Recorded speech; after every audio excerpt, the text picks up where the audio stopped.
মুর্শিদাবাদ জেলা জজ আদালতে বোমা হামলার হুমকি, জেলায় চাঞ্চল্য। মুর্শিদাবাদ জেলা জজ আদালতে বোমা হামলার হুমকিকে কেন্দ্র করে জেলা জুড়ে তীব্র আতঙ্কের সৃষ্টি হয়েছে। মঙ্গলবার একটি ইমেলের মাধ্যমে জেলা জজ ও অতিরিক্ত দায়রা বিচারকদের উদ্দেশ্যে আদালত চত্বরে বোমা রেখে উড়িয়ে দেওয়ার হুমকি দেওয়া হয়েছে বলে অভিযোগ। ঘটনার খবর প্রকাশ্যে আসতেই আদালত প্রাঙ্গণে ব্যাপক নিরাপত্তা জোরদার করা হয়েছে। মোতায়েন করা হয় বিপুল পরিমাণে পুলিশ বাহিনী। স্নিপার ডগ দিয়ে গোটা আদালত চত্বর তল্লাশি চালানো হয়। আদালতের ভেতরে ও বাইরে কড়া নজরদারি চালিয়ে সন্দেহজনক কোনো বস্তু রয়েছে কিনা তা খতিয়ে দেখা হয়। যদিও এখনো পর্যন্ত কোনো বিস্ফোরক বা সন্দেহজনক বস্তু উদ্ধার করা হয়নি। মুর্শিদাবাদ জেলা জজ আদালতের বার অ্যাসোসিয়েশনের সভাপতি আবু বাক্কার সিদ্দিকী জানান, সকালে আদালতে এসে দেখি পুলিশে ছয়লা স্নিপার ডগ আনা হয়েছে। সব মিলিয়ে একটা ভয়ের পরিবেশ তৈরি হয়েছে গোটা আদালত চত্বরে। তার কথায় বিচারকের কাছে আসা ইমেলে দাবি করা হয় আদালত চত্বরে বোমা রাখা হয়েছে এবং পুরো এলাকা উড়িয়ে দেওয়ার হুমকি দেওয়া হয়। হুমকির জেরে আইনজীবী মহল ও আদালত কর্মীদের মধ্যে উদ্বেগ ছড়িয়েছে। নিরাপত্তার স্বার্থে আদালতের স্বাভাবিক কাজকর্ম কিছু সময়ের জন্য ব্যাহত হয়। আইনজীবীদের একাংশের প্রাথমিক অনুমান, সম্প্রতি এসআই এর স্কুটির জন্য বিচারকদের ওপর যে দায়িত্ব দেওয়া হয়েছে, আতঙ্ক সৃষ্টি করে বিচার প্রক্রিয়া ব্যাহত করায় এই হুমকির উদ্দেশ্য হতে পারে বলে তাদের আশঙ্কা। পুলিশ প্রশাসনের তরফে জানানো হয়েছে বিষয়টি অত্যন্ত গুরুত্ব দিয়ে দেখা হচ্ছে। সাইবার সেলের সহায়তায় হুমকি ইমেলের উৎস অনুসন্ধান শুরু হয়েছে।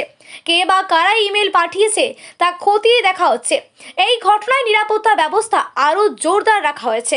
এর উপরে থ্রেট করে একটি ইমেল এসছে এবং ডিস্ট্রিক্ট জাজের ইমেলে, এবং সে তাতে এইটাই বার্তা হয়েছে যে এসআর কাজে যদি তারা অন্য কোনো কিছু চিন্তাভাবনা করে তাহলে তাদেরকে বোম মেরে উড়িয়ে দেওয়া হবে এবং গোটা চত্বর, কোর্ট চত্বরকে উড়িয়ে দেওয়া হবে। সে বিভিন্ন জায়গায় বোম রাখা হয়েছে।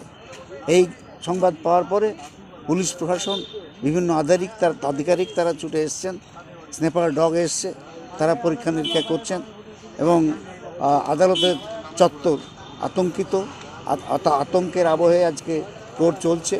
সাধারণ মানুষ, আইনজীবী তারা প্রত্যেকে আতঙ্কিত যে আদালতের উপরে যদি এই ধরনের হুমকি আসে তাহলে আদালতের পক্ষে সঠিকভাবে, নির্ভীকভাবে, স্বাধীনভাবে বিচার করা সম্ভব নয়। আর কোনো মানুষ বিচার পাবে না, আইনজীবীরাও সঠিকভাবে তাদের কথাগুলো বলতে পারবে না। এইটাই যদি হয়, এই আবহে আসলে কোর্টের যে পরিবেশ, সে পরিবেশটা নষ্ট হয়ে যাবে, মানুষ কোনোভাবে বিচার পাবে না। আমরা আশঙ্কা করছি যে এসআইআর জজদেরকে নিযুক্ত করা হয়েছে এবং সেই কারণেই তারা যাতে সঠিকভাবে সঠিক কাজটা করতে না পারেন, এই জন্য তাদের উপর এই ধরনের একটা আতঙ্কের সৃষ্টি করা হয়েছে। এই ধরনের তাহলে কি এই এসআইআর যে প্রক্রিয়া চলছে তাতে বিঘ্ন ঘটবে না? অবশ্যই বিঘ্নিত হবে। এই যদি হয়, জজরা কী করবেন আমরা জানি না। আমরা হলে তো অন্তত সঙ্গে সঙ্গে প্রতিবাদ করতাম এবং আজও আমরা নিন্দা করছি এই ধরনের ঘটনার। এই ধরনের ঘটনা খুব নিন্দনীয় ঘটনা।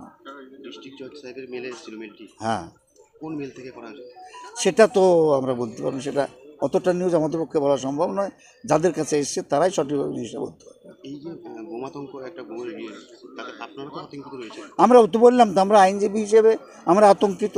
সাধারণ যারা মামলা করতে আসছেন, মামলাকারী, তারাও আতঙ্কিত। সাধারণ মানুষ যারা শুনছে তারাও আতঙ্কিত যে আজকে ভারতবর্ষের একমাত্র জায়গা, নিরপেক্ষ জায়গা, সেটা হচ্ছে বিচার ব্যবস্থা।